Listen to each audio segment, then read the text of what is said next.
Solitaire, Apple Floppy Days, Commodore, Tandy Floppy Days, Atari, TI Floppy Days. The weekend comes, the disk drive hums, ready to code for you.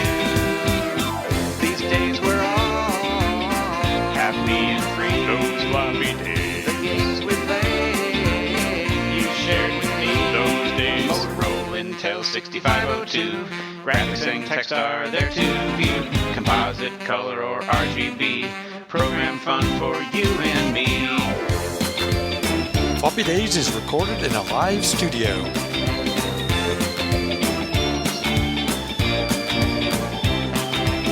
Inside PC Floppy Days, ST Amiga Floppy Days, Junior Sinclair Floppy Days, Classic Days, Microwaves, geeking all week with you.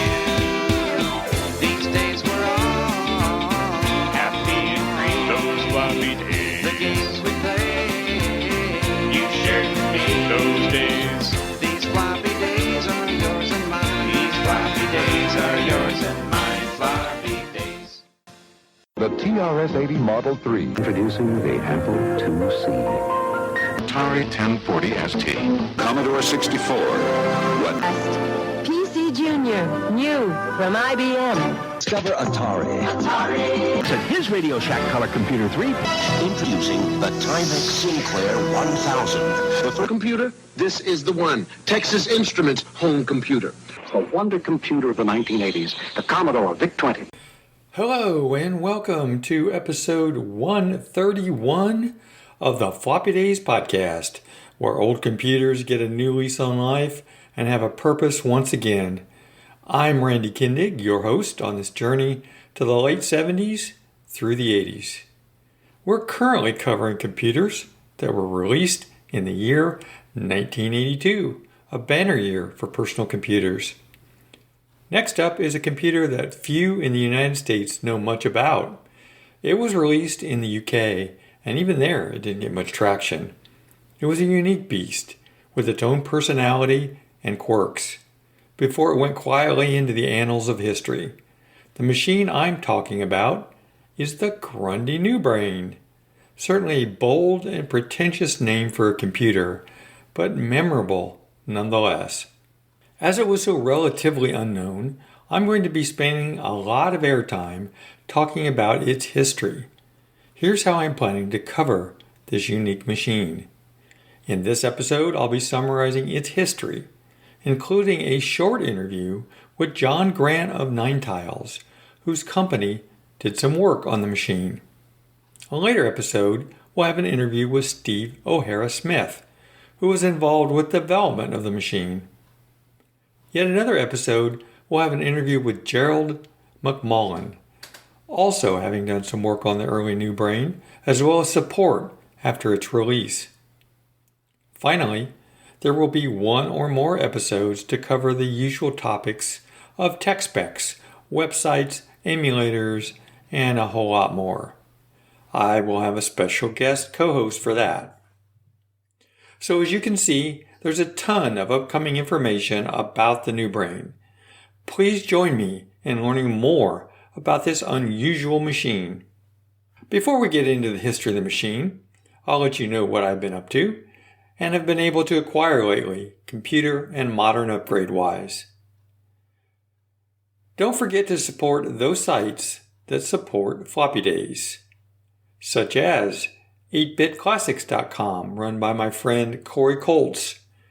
He has a lot of items for a lot of different computers, like video cables, cartridges, upgrades, and more. Check out the site, he has some great stuff.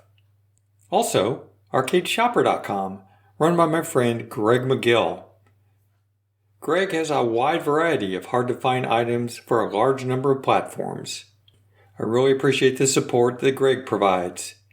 I also want to mention those listeners who appreciate the show enough to donate through patreon.com.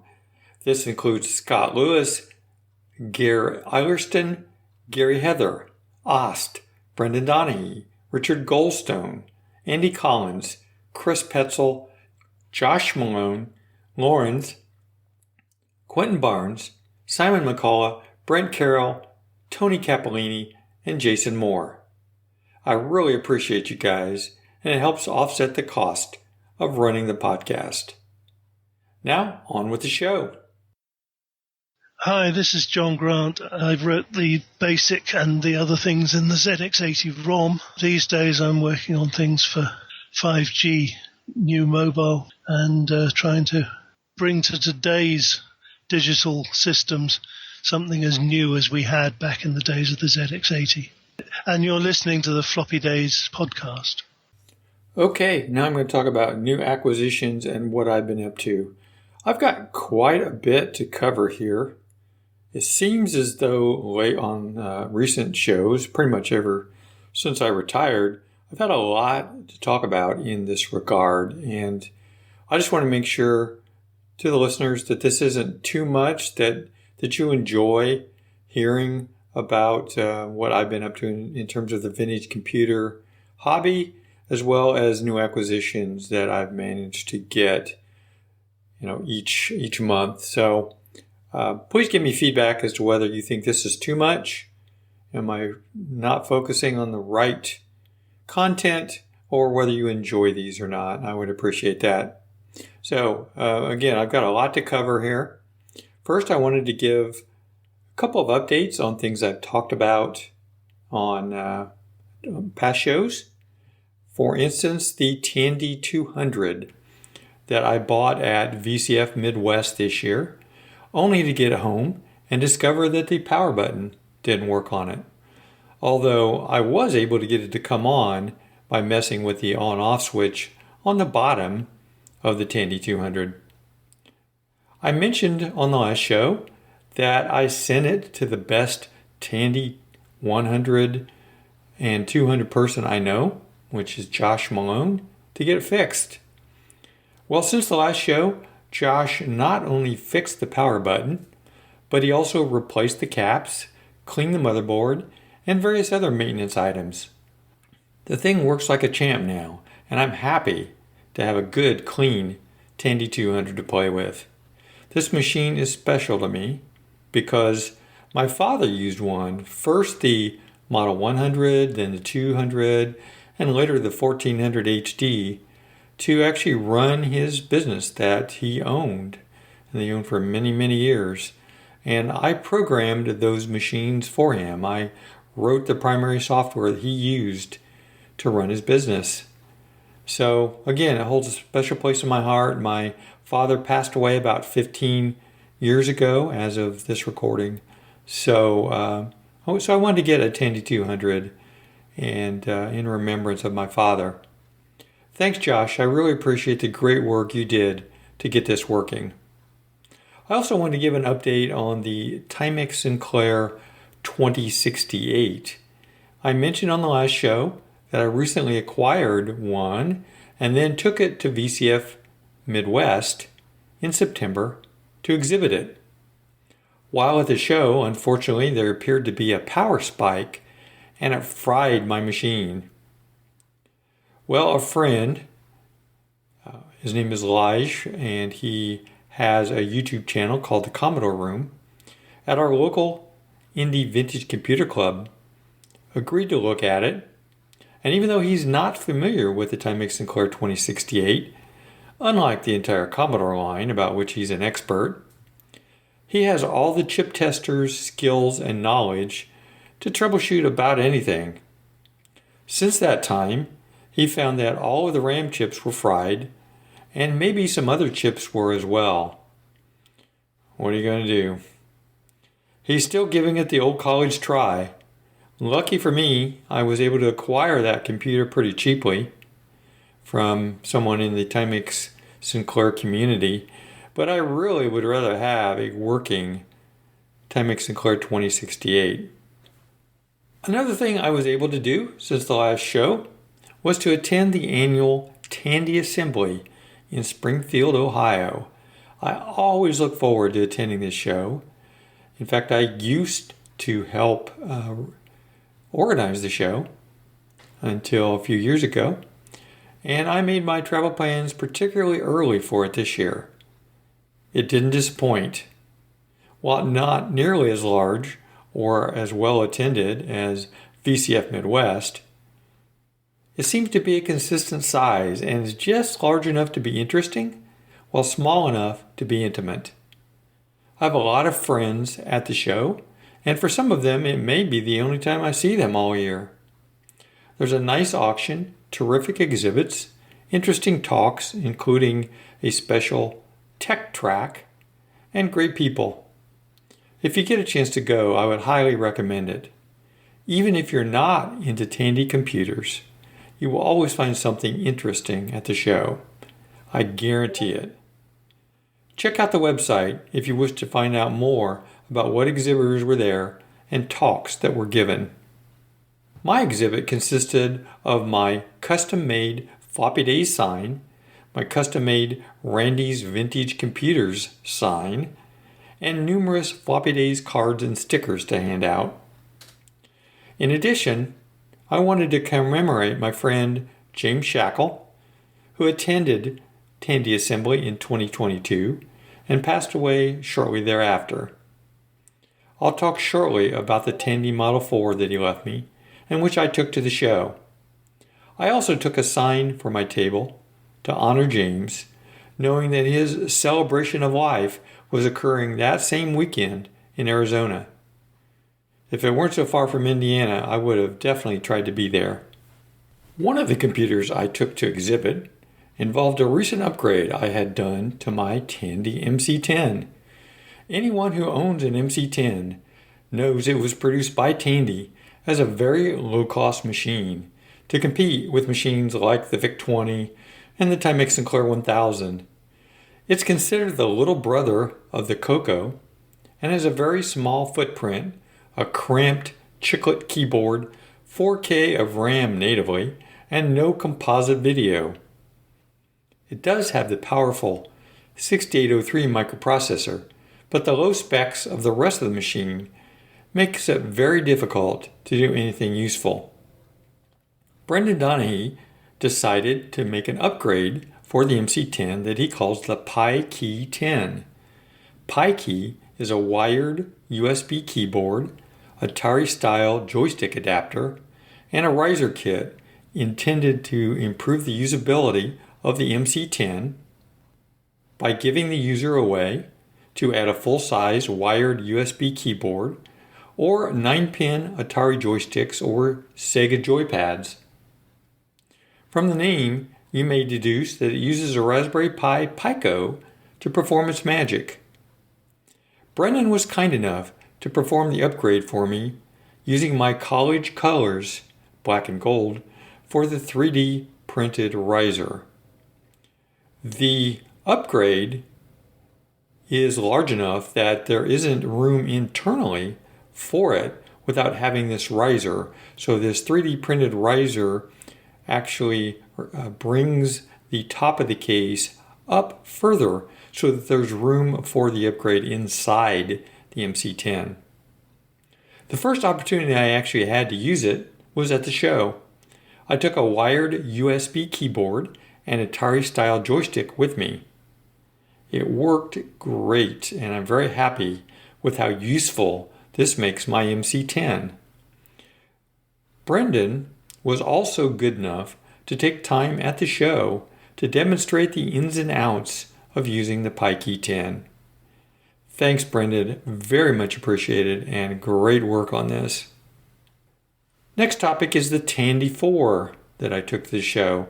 I talked about on past episodes about how one of the machines that James Shackle had willed to me was a Tandy Model 4 that he was in the middle of upgrading when he passed. I brought that machine home from his residence in Arizona in several pieces because it was that way on his bench in his workshop, hoping that I could honor James by getting the upgrade finished and getting it in full working order. He had already added a high-res board to the machine, 128K of RAM, and had plugged in a Fred hard drive emulator. It wasn't fully installed, but it was plugged in, although I couldn't get that to boot prior to Tandy Assembly. With assurances that I could get help from Ian Maverick, whom everyone calls Mav, at the show, I took the Model 4 with me.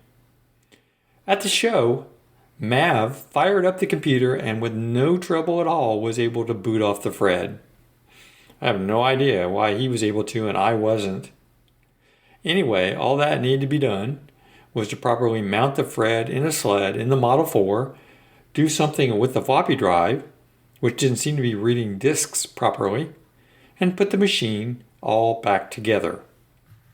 Jay Neuwirth of Newsoft had a table at the show and jumped right in to help get the Model 4 finished up. It turned out he had a very nice full-height Fred sled that I purchased, and he installed it. In addition, we proved that the single-sided drive in the Model 4 wasn't working properly, but Jay had a nice double-sided, double-density floppy drive replacement that we put into the machine. The final piece was putting the case back onto the Model 4, whose screws I had not been able to find in James's stuff. Mav had brought some screws with him all the way from Australia, and we put those in. Voila! I now have a fully upgraded Tandy Model 4 that can boot from floppy or Fred in a very beautiful white case. Most importantly, I'm honored with the help of some friends to have been able to finish what James had started, and I have the Model 4 in a place of honor on the same desk as my Model 1 in my office. I will think of James every time I look at that machine. Thanks so much to Mav and to Jay for their help. Okay, now I want to talk about pickups from Tandy Assembly. I got a few items, as you might guess. How can one go to one of these shows and not get some things? One thing that I went there looking for specifically was a 512K RAM upgrade for my Coco 3. As Coco enthusiasts know, the Coco 3 came with 128K of RAM, or you could buy it with 512K or get it upgraded by Radio Shack to 512K. That extra RAM is great for things like OS 9, which will use all the RAM you can give it. I wanted to upgrade my Coco 3 and looked around at the various options. These days, there are better user installable upgrades than what Radio Shack offered back in the day. Mark Marlette of Cloud9 was going to be at Tandy Assembly, I knew, and he offers a really great upgrade called the Triad 512K that's advertised as super cool, fast, and low power memory for your Coco 3.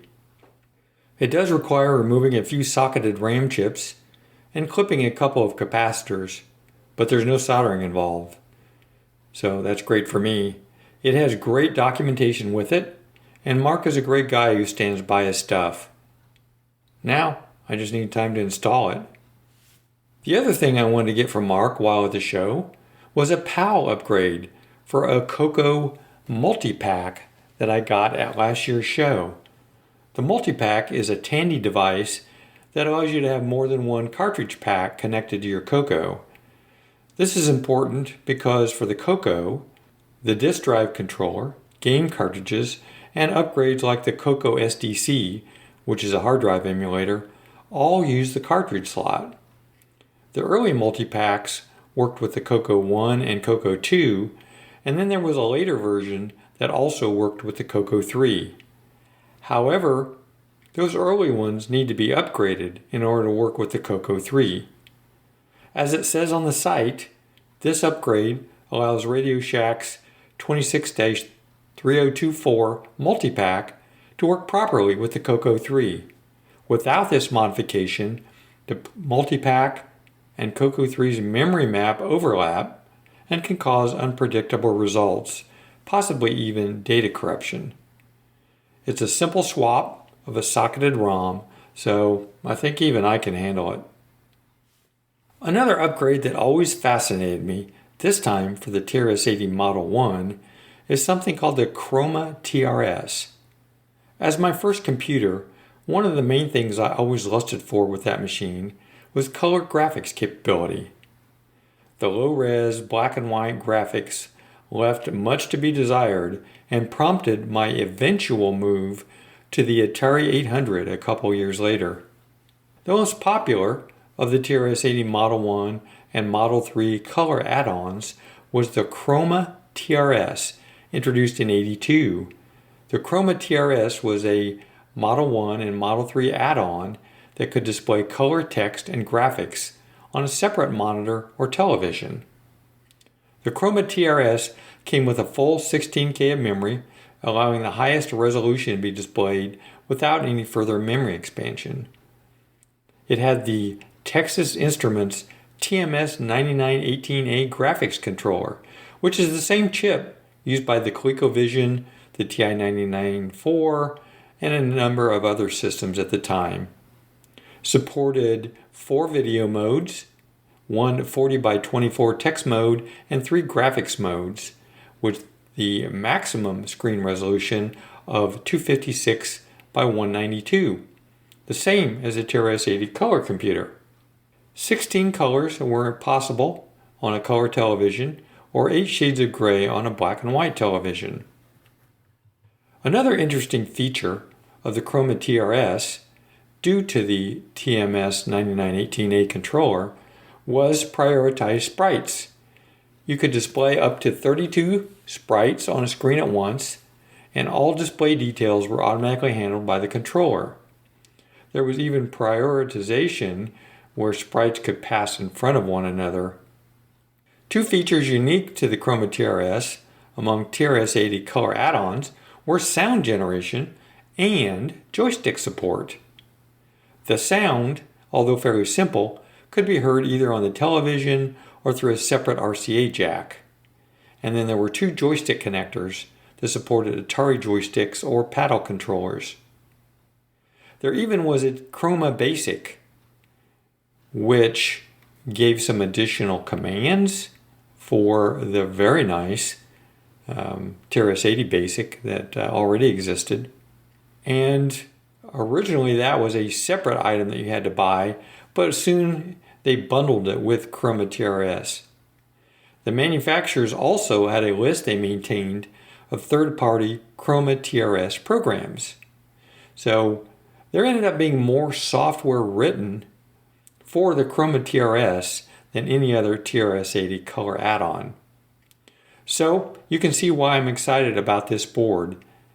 Mav was able to recreate the board, and I picked up a bare board from him at Tandy Assembly. The only issue is that my skills aren't really up to building this board, I realized, so it seems unlikely I'll ever get to it. Oh well, I have the board here if I ever decide to tackle it. The final item I picked up at Tandy Assembly is a fun little thing from Michael and his wife of Tech Dungeon. They had a whole slew of items printed with vintage computer logos and sayings. I bought a nice coaster that says Radio Shack TRS-80 on it. Goes well on my computer desk. Check out their site at techdungeon.xyz and you may find something you just have to have. And that's all my coverage of the Tandy Assembly Show. Again, please plan to attend next year if you can. The next topic is another estate haul that came my way, literally. I didn't even go looking for it this time. It seems since I retired about 1 year ago, opportunities to grow the collection have abounded. Besides the huge barn find and the estate collection from my friend James Shackle, I recently picked up an Atari estate collection. The daughter of a gentleman who passed away a couple of years ago contacted me through my Facebook group and said her mother was trying to downsize and wanted to get rid of some of her father's things, including several old Atari computers and related items. She lived in the Indianapolis area, so it wasn't far for me. She sent me a list and some pictures of the stuff, and I could see it was a treasure trove of Atari things. It included an Atari 800, 4 Atari 810 floppy drives, an AMDEC 3-inch dual floppy drive, that's right, 3-inch, not 3.5-inch, lots of Atari 8-bit peripherals, many in boxes, like a light pen and numeric keypad, lots of Atari 8-bit software and books, an Atari STF computer, color and monochrome ST monitors, and a Megafile 30 for the ST. She was more concerned about finding a good home for the stuff than getting a lot of money for it. I offered her a fair amount, not knowing the working condition of this stuff, and she agreed. When I got home, I was amazed at the great condition all of this was in. The gentleman apparently took great care of his stuff. All of it worked except for 2 of the 4 810 drives, and I'm trying to get help in getting those working. The Amdek 3-inch floppy drive is amazing. It's as sturdy and heavy as the Atari 800 itself and works like a champ. That's something I certainly never expected to have in my collection. Luckily, it came with an entire box of 3-inch floppies, since those are hard to come by here in the US. All in all, I'm still cataloging the collection, mainly the software, books, and peripherals, but I'm very happy with the way this has helped me fill in a few holes in my Atari collection. The final topic under new acquisitions has to do with 3D printed cases for some of my modern upgrades. I have a ton of modern upgrades that didn't come with cases, and I try to get cases for them whenever I can. However, I don't have a 3D printer and can't print my own. I'll get into that probably one of these days, but in the meantime, it can get expensive to try to buy them. I was lamenting this on a Discord group some time back, and my friend and friend of the show, Josh Malone, who I mentioned fixed my Tandy 200, offered to 3D print some cases for me at cost plus a small amount if I sent him the STL files. Josh does streaming on Twitch, by the way, at twitch.tv/48kram, where he goes by the handle 48kram. Anyway, that was a very nice offer by Josh, and I sent him numerous case files to print. He ended up printing cases for me for the following items: the RetroTink 2X Classic, the Amstrad CPC M4, which is an expansion card which enables Wi-Fi access to and from the CPC and using an SD card as mass storage, the HP 85 PRM 85 ROM drawer, the HP 85 EB-TKS SD-based virtual tape and disk drive, and the Atari 8-bit SIO to SD, which is an SD-based virtual floppy drive. So thanks again for Josh. I really appreciate all he did to print those up, and I'll get those all cased up and get some pictures out there. And that's it for new acquisitions and what I've been up to this month. My name is Steve O'Hara Smith. I worked on the Grundy NewBrain back in the days when it was the Newbury Labs NewBrain, right at the beginning in '79. And you're listening to the Floppy Days Podcast. Okay, now let's talk about upcoming shows. There's only a couple left this year that I'm aware of that I wanted to let you know about. And then I'm going to mention some of the early 2024 ones, the first half of 2024 that I know about. So you can start doing your planning now to go to one or more of those shows. So first up, Saturday, December 2nd is Atari Party 2023. This is the first Atari Party there's been in a couple years, being organized by Peter Fletcher. This will occur 1 to 4 p.m. at the Quakertown train station in Quakertown, Pennsylvania. That same weekend is the World of Commodore, December 2nd through the 3rd at the Admiral Inn, Mississauga, Ontario, Canada. Getting into next year, in February, will be the Vintage Computer Festival SoCal. So this is a brand new Vintage Computer Festival. It'll be the first one of these in Southern California, February 17th through the 18th at the Hotel Farah Event Center in Orange, California. April 5th through the 7th will be Midwest Gaming Classic at the Wisconsin Center in Milwaukee, Wisconsin. VCF East will be April 5th through the 7th as well in Wall, New Jersey. Indie Classic Computer and Video Game Expo will be April 13th through the 14th in Indianapolis, Indiana.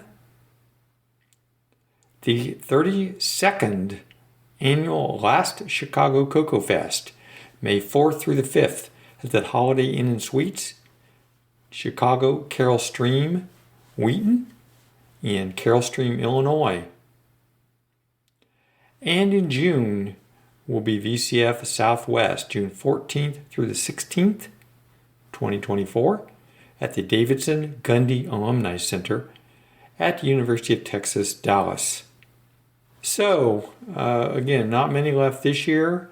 The 2024 list will continue to grow, but there's some things for you to plan for. And that's it for upcoming shows for this month. My name is Gerald McMullen. I worked at Grundy Business Systems from 1982 to 1983. I worked on the software distributed with the disk controller, and the software on the floppy disk was what I gathered and put together. I developed some other software and supported people who were writing software to prove that it would run on the NewBrain and test that out.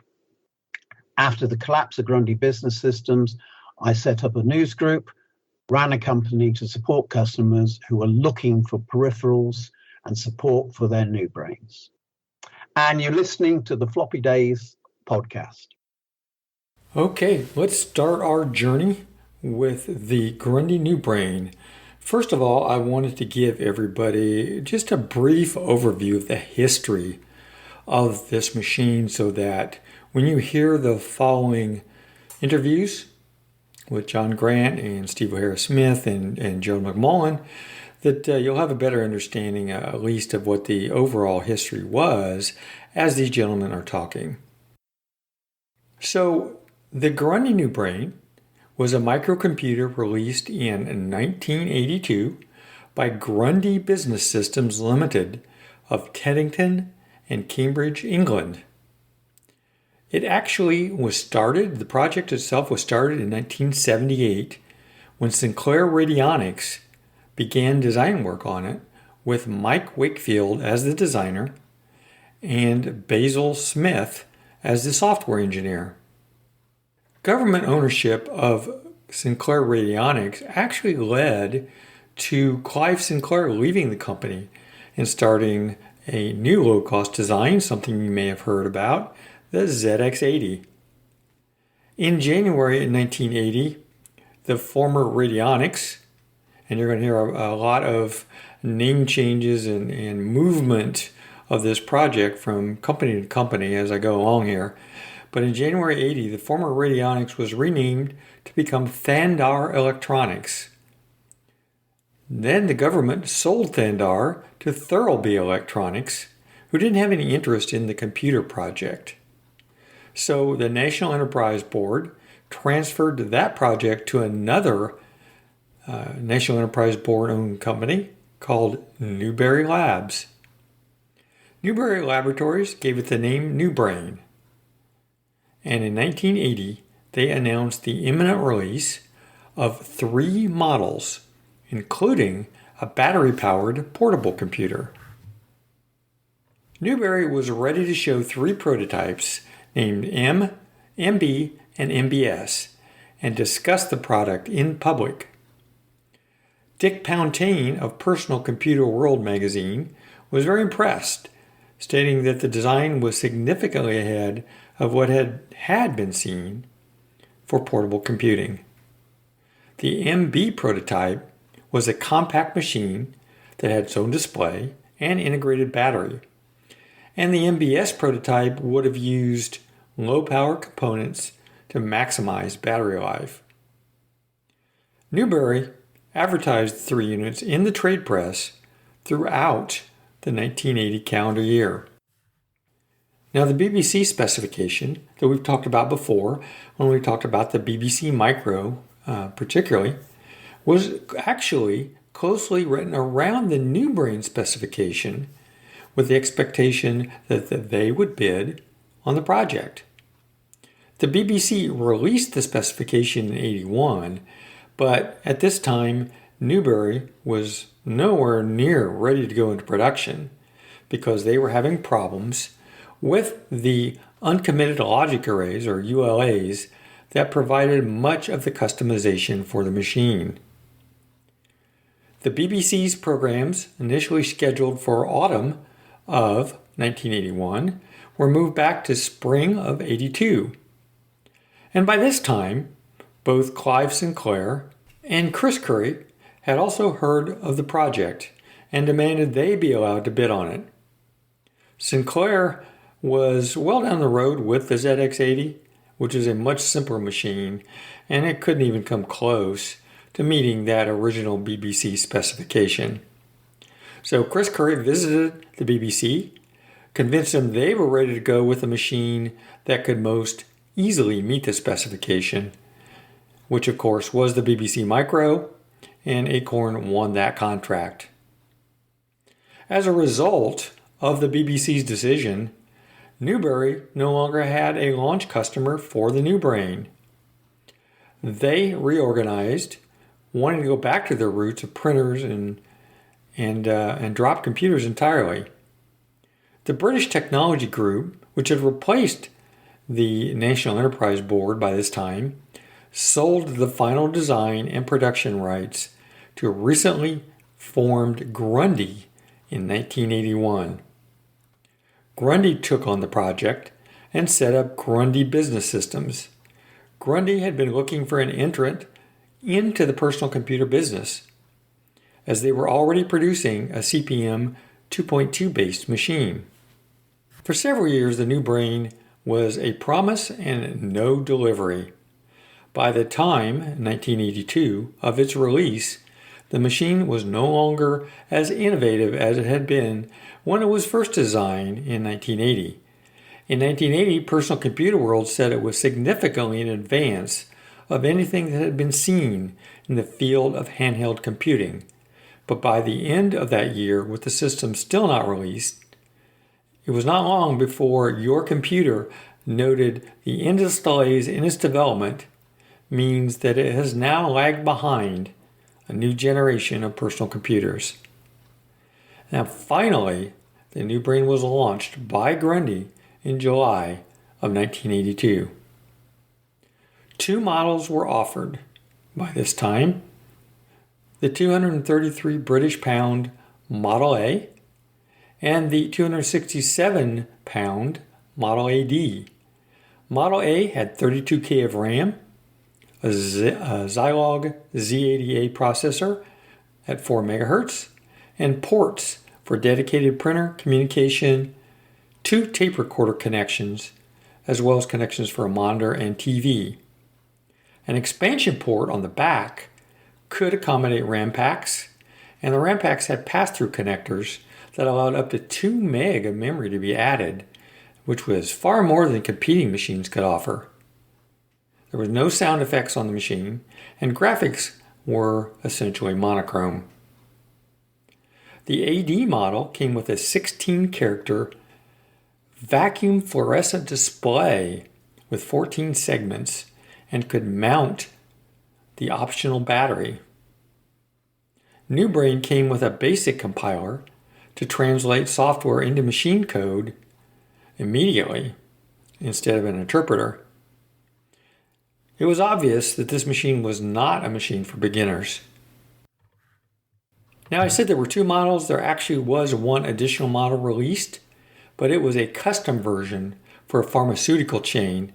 Didn't have any screen display, only the VF display, the vacuum fluorescent display, and was not widely known.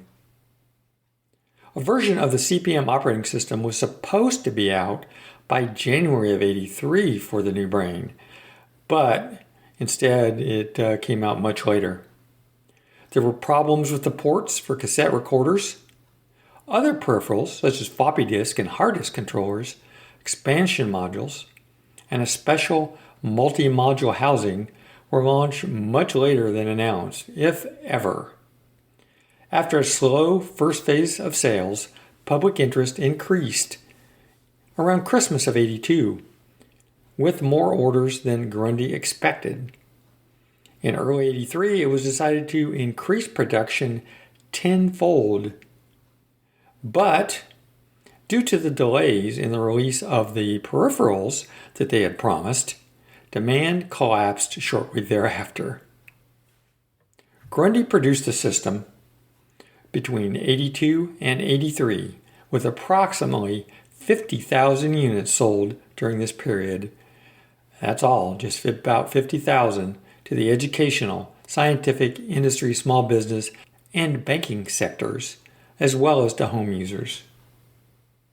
Eventually, Dutch firm Tradecom purchased Grundy Business Systems in 1983 in order to fulfill a contract to supply microcomputers to schools and training centers in the Netherlands. They created a server to which several NewBrains could use its floppy disks to load programs down the serial cable, and simple switching enabled the teacher to view the screen of the students. And that's basically the end of the story of the history of the Grundy NewBrain. And so next, we're going to actually have a short interview with John Grant, who did some work on the machine.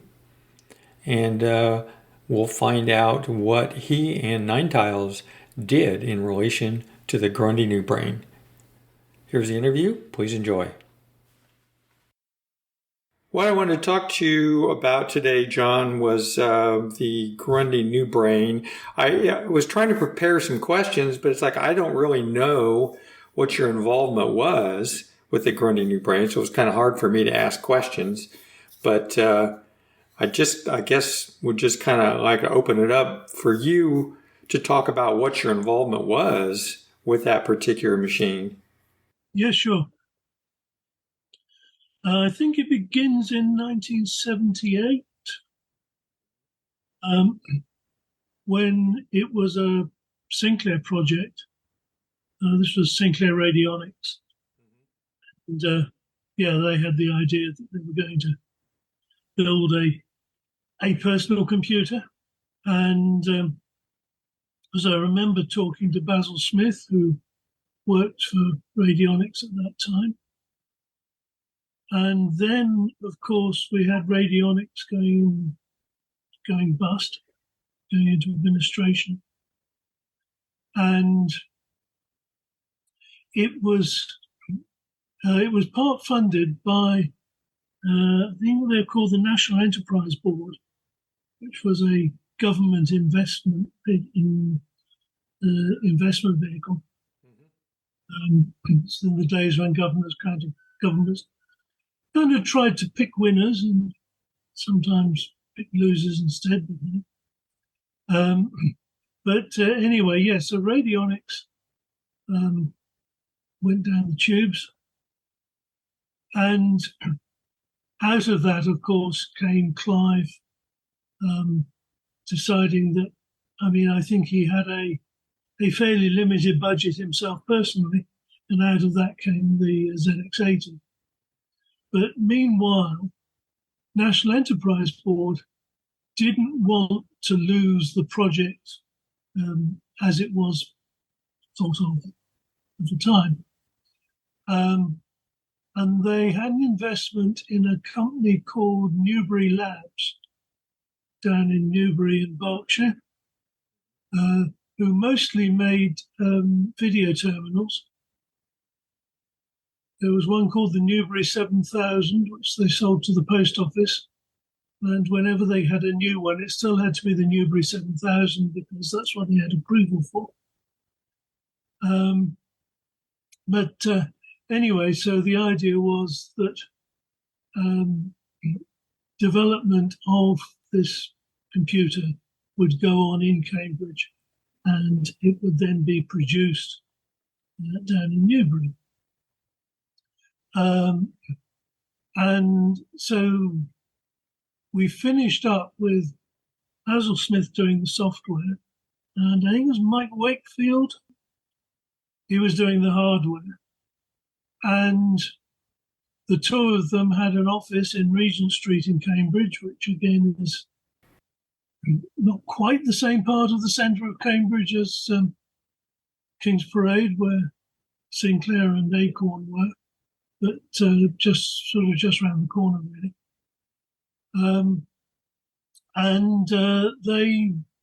They were doing the development of this thing, and development went on for a long time, because whereas the ZX80 kind of had to be out there on the streets earning money before Clive ran out, the NewBrain, I do remember a time when Basil and Mike were saying, "Oh, well, they haven't set a date for production in Newbury yet, so we can put in a few more features." And the guys down in Newbury were saying, "Well, we can't set a date for production. The design's not stable." Chicken and the egg, right? Yeah. But that went on for a while. And as I recall, our part of it was the assembler. So they wanted people to be able to write an assembler rather than, of course, with the others. It was you had these instructions in BASIC: peek, poke, and user, and you could poke the machine code into the machine and then apply this user instruction that would enter it. But of course, that there was no assembly. You had to you had to just poke in the hex. And they wanted this machine to be something that people could use for development rather than having to develop on something else. So they wanted this assembler, and we kind of, again, it's a long time ago, but I think I remember that the basic on the ZX80, we'd had this what we call midway format, which is midway between source text and compiled code. And in the case of the basic, that was partly because it took up less space than the text. And of course, we were very short of space. We weren't quite so short of space in this one. But even so, the idea was that we had something that was kind of semi-compiled. So I think it was the binary for the instructions, and then some kind of reference for labels, and of course the text of the comments. And you could strip out the comments if you were short of space. So when you were assembling your program from a whole lot of separate modules, you could just bring the modules in without the comments. And on the screen, it translated back into text that was all nicely and neatly aligned and so forth. But so that was what we were doing. So when you say we, you're talking about your company. 9 times. Yeah. Yeah. So this was a separate application that was like available at the time the Grundy NewBrain came out, or? I think it must have been, because we certainly, we got it completed. And indeed, we used it in-house for all the other Z80 stuff we had. And we had a version for the 8086, so we could do assembler for PCs, because at that time we were making plug-in cards for PCs, and we needed to do stuff down in the operating system so that we could make disks that were on a machine somewhere else appear as if they were local. So that was in our own projects. And, I'm pretty sure that part of the deal was, we'll be allowed to use it in-house as well. Is there anything specific you remember around programming for the NewBrain that was kind of different or unique? No, sorry.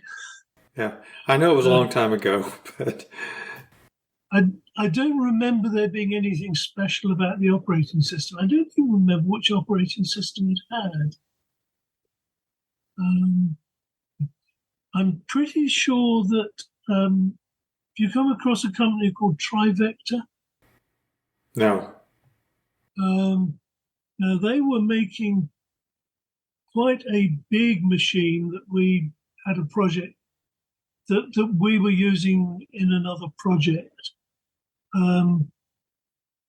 Trivector was called Trivector because there were three of them that founded it, and they said a vector has magnitude and direction, and you shouldn't have a company unless you've got a direction you want it to go in. We talked to Chris Blake. Now, I've lost touch with Chris, so I can't give you any contact details there. But he was one of the founders. And I have an idea that it was their BASIC that was used, and it may even have been their operating system, but I really don't remember. One of the things that got added to the NewBrain during its development was one of these little tiny displays, because the thing itself, you'd normally plug it into a television or whatever, but there was one of these little character displays sort of above the keyboard. So, you could do a certain amount of stuff without actually having the screen attached. Right. Right. Just a one-line display, I believe, that was like a window into a virtual screen, is the way I read it. Yeah, I think so. Yeah. It might have been 2 lines, but... Yeah. Anything you remember specific about the hardware when you were doing the work? What did you think of the machine? I guess you got a machine to work on, I assume, or to do at least your development and testing on, and so on. What did you think of the machine? Yeah, I mean, it was a proper computer, as because the electronics all fitted under the keyboard. There was something fairly chunky under there. And obviously, as development went on, so you could get bigger and bigger memories. So I think it had a reasonable amount of memory. There's of course the Z80 only has 64K of address space. You can do one or two things that let you kind of have more than one layer in there, but I would think that it had the full 64K. So from that point of view, it was a proper machine, and it was a proper keyboard, with actual keys that moved, wasn't it? It was a chiclet type keyboard. I'm looking at a picture of it here. Chiclet kind of keyboard, which I don't know what it felt like, or to type on, but it wasn't really a nice keyboard in that regard. I mean, I seem to remember it as being a proper keyboard, not like the ZX80. But it had actual keys, not just membrane. Yeah. Pretty sure the one that we had is now in the Computer Museum in Cambridge. Is it? Okay. Yeah. I mean, it sounds like there weren't a ton of them made. Maybe 50,000 is the estimates that I've heard on how many were actually made. And that was only after it moved to Holland, wasn't it? Yeah, probably. Yeah. So you wrote that assembler and then you were done with that project and you didn't do any other work for the Grundy NewBrain at that point? I don't remember anything significant. I mean, as I say, the basic they certainly got from somewhere else. We could well have been helping with peripherals, I guess. I think we probably were. And because, I remember, going and visiting them in Regent Street in Cambridge more often than you would just for that one project. And what year was that you worked on that assembler for it? Was that after it was released in 82? No, I don't think so. I think it probably would have been in about 82. Yeah, around then. Okay. If there isn't anything else you can think of about the NewBrain, I guess I don't really have any other questions. Okay. Well, thank you, sir. Have a good rest of your day. Yep, you too. All right. See ya. Bye. Okay, that's it for this episode about the Grundy NewBrain. I want to give out special thanks to John Grant for his willingness to do an interview to talk about Nine Tiles and their involvement with the NewBrain. I provided links in the show notes for all the great websites we discussed during this podcast. Go to floppydays.com for the full list. I do encourage you always to provide feedback for the show at Apple Podcasts or on the website, via email at floppydays@gmail.com, via Twitter at floppydays, on Mastodon at floppydays@oldbytes.space, on Facebook at facebook.com/groups/floppydays, or on the Discord server, whose link is at floppydays.com. Besides the website and Apple Podcasts, Floppy Days is available for streaming at TuneIn, Google Podcasts, Amazon Music, Stitcher.com, and Spotify. Until the next show, pull out a vintage computer and compute as if it were yesterday. Bye.